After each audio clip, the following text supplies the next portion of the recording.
Bitcoin took out all-time high, but is it ready for a down move, or are we still in an uptrend and we should aim for higher levels? Nasdaq had a small correction, but is this a start of a bigger correction down to this gap here, or are we still aiming for all-time high? We have been seeing beautiful down moves in dollar index as planned, but what is the plan right now? Hi everybody, warmly welcome to this market outlook. My name is Hasse. I've been trading and investing for over 8+ years. And on this channel, we focus on logics and leave out the emotions. At first, let's start with the macro view before we head into the charts. So this week, we have a bank holiday today, so take it easy out there in the markets. And then on Wednesday, we have a FOMC meeting. This is a Swedish time here. Then after that, you can focus on core price index. That's my 2 pinpoints for the week. Let's head into this, and here we can see all the reports for the week, and there's nothing special today.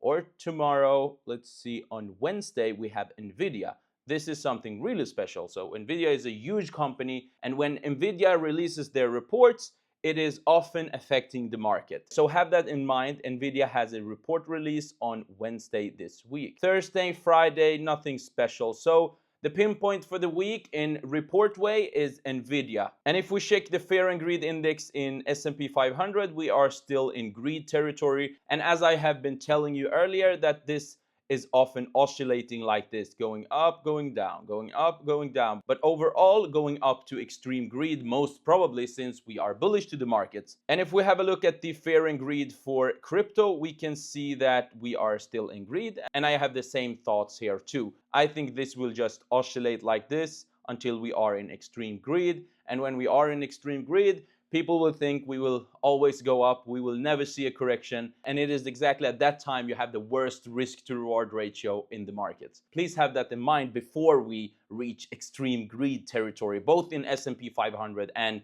the crypto market. If we have a look at the Bitcoin liquidations, we can see that we had a small spike here.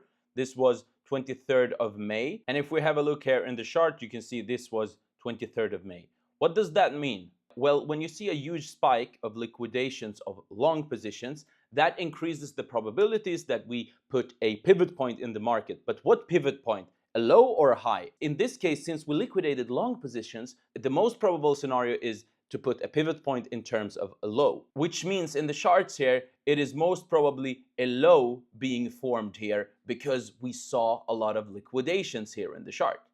I will go through the chart soon, but let's go through this daily exchange volume chart also. What we can see here is the daily exchange volume in the crypto market, and we can see that it is starting to trend upwards. We are breaking highs, creating potentially a higher low. We confirm that by breaking this high. If we do that, that increases the probabilities that we will see even higher levels in crypto the time ahead. And if we have a look at the Bitcoin's chart to start with, we have been taking out all-time high. As I've been telling you, I've been aiming for that level for a while now. And at the same time, people are screaming, another leg down, bear market. We were aiming for all-time high.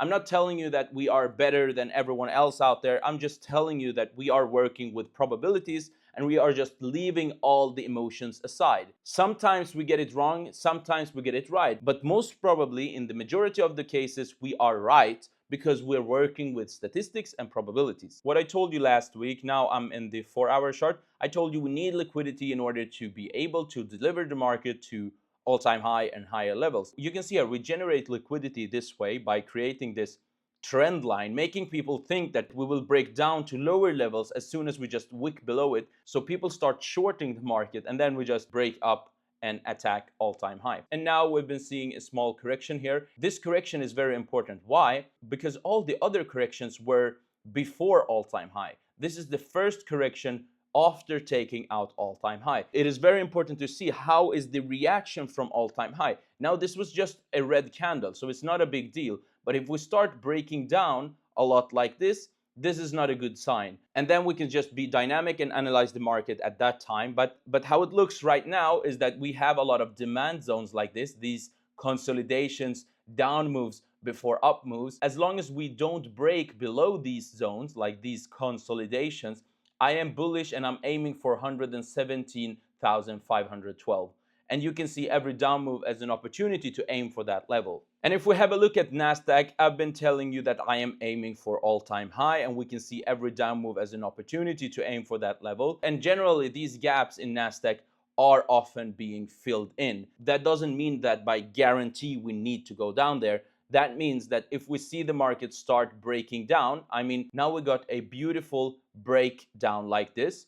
I want to see, like, if we break below this low, I can see this as a confirmation that we are going to hit this gap most probably. There is no guarantees in the market. We are, as I've been telling you, working with probabilities. So if we go below this low and break another time, then I'm seeing this as a confirmation for going down to this area here. What happens there, we can take it if we come to that area. So that is my focus right now. Like, if we don't get this break below this low, then I don't think we should aim for lower levels. I think we should see every down move as an opportunity to aim for higher levels.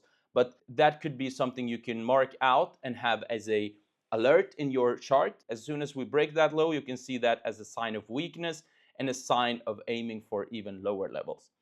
But other than that, as long as we don't break below that low, I'm aiming for higher levels and seeing every down move as an opportunity to aim for all-time high. And I also wanted to update you regarding dollar index because I showed you this supply zone here. You can see that I told you that as long as we don't go and break this zone, I'm aiming for a new low, which means, for example, that if dollar index goes down, that means in general, like bullish on gold, for example. You can be bullish to Euro USD, GBP USD, if you are bearish to the dollar index. So I am still aiming for another low, and in general, I am bearish to the dollar index, and we are most probably seeing something like this, but there are no guarantees. If we see strength in the market, I will just change my mind and start aiming up. As it looks like right now, I'm bearish to the dollar index, and I'm not seeing any sign of strength in this chart. But that doesn't mean that we just go down in one red candle like this.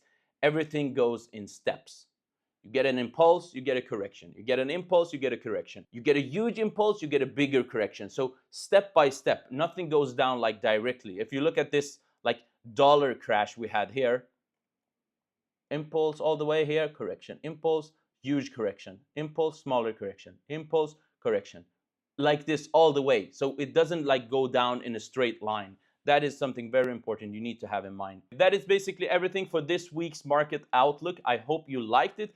If you did, make sure to thumbs up this video and subscribe to the channel. Bye.